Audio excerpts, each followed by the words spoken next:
everybody, and welcome back to the channel. I'm Sue. I'm Chelsea. We're so glad you joined us today. Thank you so very much.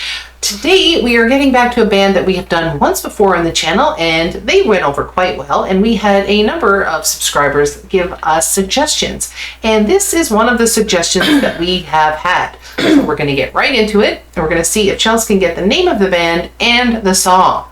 All right, ready, Chelsea? Yes. All right, and if you like what we're doing on the channel, subscribe to the channel if you haven't already done so, and like the video. It really helps us to grow. Okay, here we go. Getting into, I don't know, late 70s, maybe early 80s for this one. Put it down in the comments and tell us the exact year. Here we go, Jess.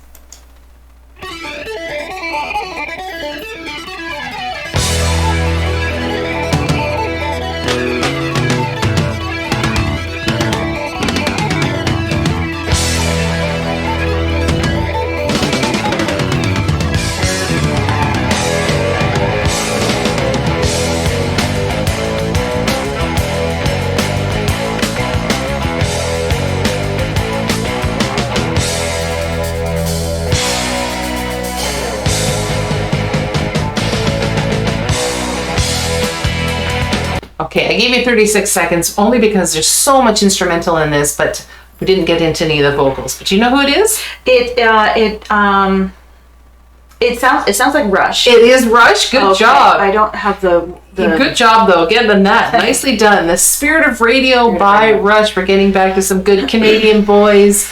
They are a fantastic band. I absolutely think they're great, and I'm gonna love listening to this one. All right, rewind that just a teeny bit. And let's listen to The Spirit of Radio by Rush.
They're so amazing, and that beginning of it, and when they keep bringing it in, that it actually sounds like electricity that's being charged. It's just going through. I mean, it's just such a cool sound. Yeah. I mean, you just can't help but be energized. It's got like this buzz feeling about it. It really features their drummer. Oh, the drummer is amazing. The percussion in here is stellar. He would arguably be one of the great drummers of all time. I mean, he's so fantastic. And he was a writer of a lot of their songs, too. So he was fantastic. But the whole band is great. I mean, Geddy Lee's voice is so, it's just so different.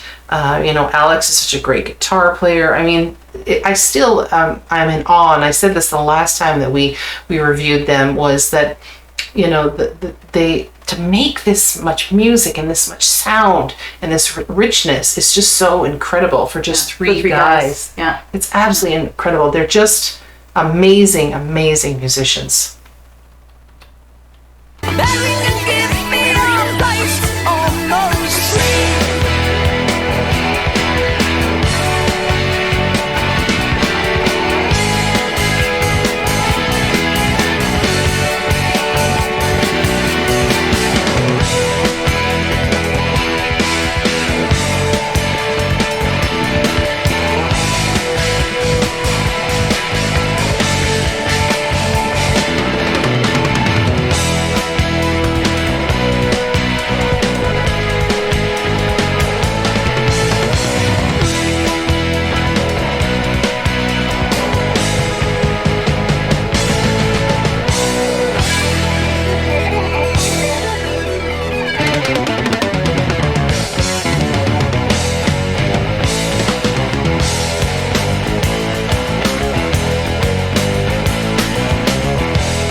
Of the prophets were written on the studio wall.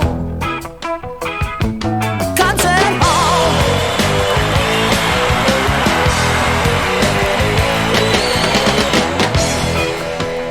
And echoes with the sound of salesmen. Of salesmen. Of salesmen.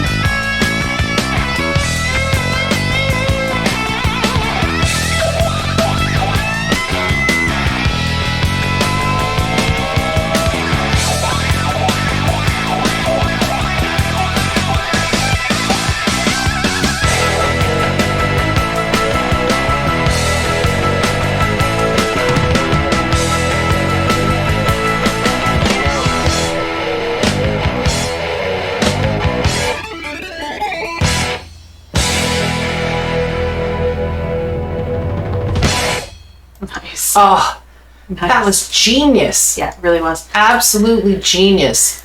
I mean, There were like three different melodies to that. There was like three different Yes. stories, yes. and they melded it all into one so perfectly. Yeah, I'm glad you The brought that transition up, between one to the next was yeah. because they had that really progressive thing, like I was talking at the beginning. Yeah, but and it then all felt of a sudden they went to buzz. da, na, na, na, na, Yeah. na, na, na, na, na, Yeah. yeah. And then they went to something else. They dropped down into Yeah. that like little reggae beat for that The little reggae, while. yeah, exactly. That was amazing. Yeah, going into a calypso type of song. Yeah, so just, Yeah. and then they went from that reggae, and then But they it all went right. worked. It totally works. Worked beautifully. And then we're right back into that classic guitar. like from the beginning. Well, even near the end, it went into that whole. Da, da, da, da, da. Yeah. The solo was very like classic rock-esque. Yeah. And then you could hear that piano, Yeah. that 1950s sounding piano that you just heard a little bit of. I mean, it's a brilliant, like this is an example It was again beautiful. Yeah. of a song that's almost like a composition, like as opposed to just writing a song, because it had so many different things in it. There was so much going on in that song. Well, it reminded me of some of the late Beatles songs, right? Where they were Really like, switching it up. they're switching it up. Yeah, and we know from some of those Beatles songs too that they had different songs that they just put together and they somehow made it work. But it's funny though, because as much as I love the Beatles, it's almost like they were looking for another song by using some of the stuff that they had. They Yes. just wanted to piece it all together. Yes, This felt like it fit yes, and this is what nicer. And this is why I Yeah. was saying this is like a composition. Yeah. Something Yeah. they would have done back in the day, like almost like a symphony, Yeah. where they just melded it all together. When you could have like different stages of that symphony and meld it all together, as opposed to Which something are quite frequently all different. exactly. Yeah, Right. yeah. But bringing it back together. Into one piece. Yeah. Right, as opposed to something like some of the Beatles, and like don't get me wrong, I love the Beatles and I love what they did, but you're right. No that slight to the Beatles whatsoever. Putting that together as different songs. This was one song Yeah. created almost like a symphony kind Yeah. of that was brilliant. I enjoyed that. Yeah, I haven't heard that one for a long time, but What's I it really. called? What was that The called? Spirit of Radio. Spirit of Have you heard that one before? Yes. You had, okay. Yes. Yeah, it was absolutely a great song.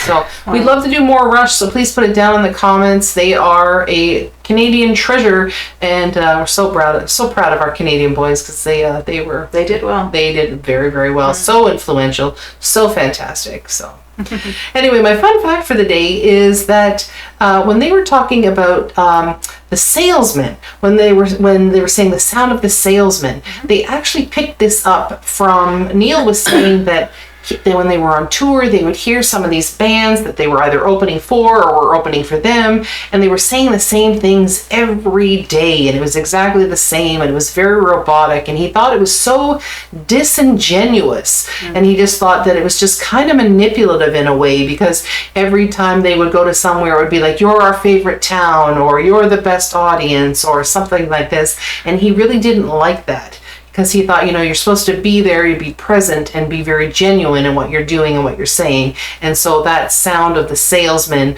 were other bands that were basically trying to sell people this sort of disingenuous kind of stuff. And I thought that was kind of cool, right? It just shows again their depth that they had, and integrity, right? They really did. They had a lot of integrity. Yeah, and such a cool band.